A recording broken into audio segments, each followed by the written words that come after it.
Many years ago, my wife was working for AG headquarters, and someone had posted on the bulletin board for all employees to look at kind of a help wanted flyer for Ebenezer looking for a pastor. They've had in the past others who have come from the AG to serve filling the pulpit, and so they didn't have a problem with trying again. So that flyer comes home, I give a call, and I'm invited to come out and do a service. And I remember I showed up that first time and I said, so what is it you'd like me to do? Everything? Okay. And so I've learned, and so the entire service beginning to end, and that was a bit of a stretch for me at the beginning, but very comfortable for me now. But it was a delight. My background, personal background, is I come from one of the mainline older churches, so this is a familiar format to me. Even though I'm AG's got a different style of service, but this one's comfortable. And so it was easy for me to just kind of slide in and be able to share what the people were looking for in their services, be traditional for them. And so I've enjoyed doing that, and all this time have still been basically a fill-in for them, serving as pastor as best I can.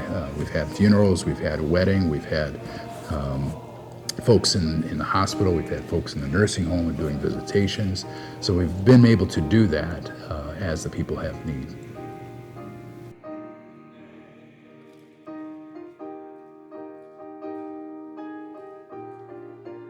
For me here at Ebenezer, what we have is a generational church. The families, their ancestors started this church, and I love that part about Ebenezer. It goes back to the early 1800s, and you can trace the lineage all the way back. That's magnificent, but it's also a challenge because the church has always been made up of family.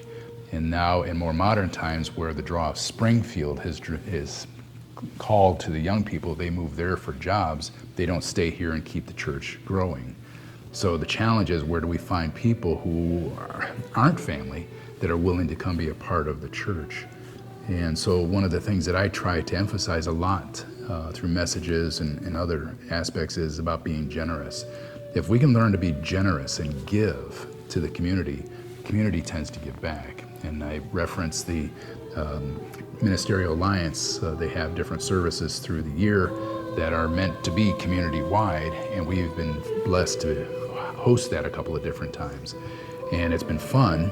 People show up from the community. And so as we give that opportunity, they reciprocate by coming. And then we do the reverse. When they offer it at their churches, we go to theirs and help celebrate the Lord in their setting.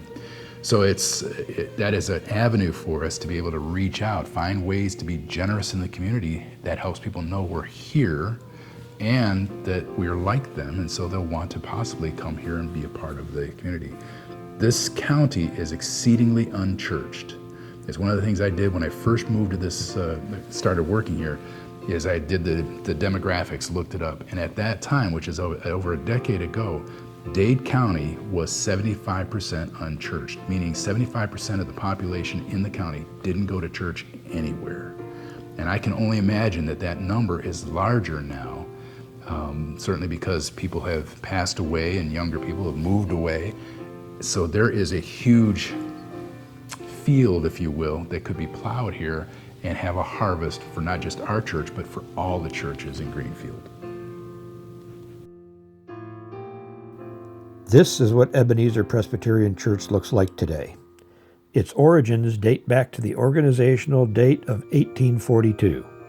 As of today, the church is 184 years and counting.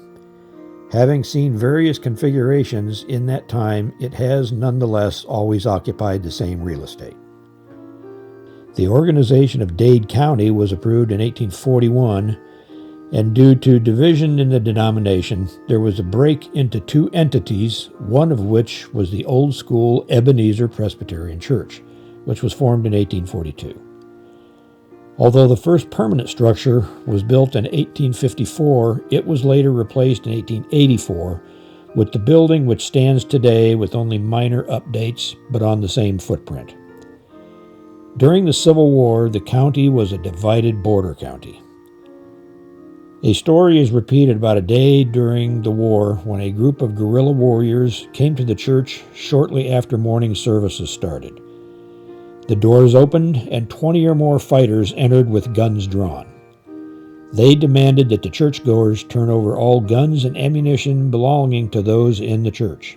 Nothing else. Prior to leaving, they demanded that the gathered worshipers take an oath not to take up arms against the Confederacy. They then retreated to their encampment at the outskirts of Greenfield. At that point, the service promptly ended as well. Although we are today less frequently interrupted by guerrilla fighters, Ebenezer Presbyterian Church, the oldest active Presbyterian church west of the Mississippi River, is still ministering to the community of Greenfield.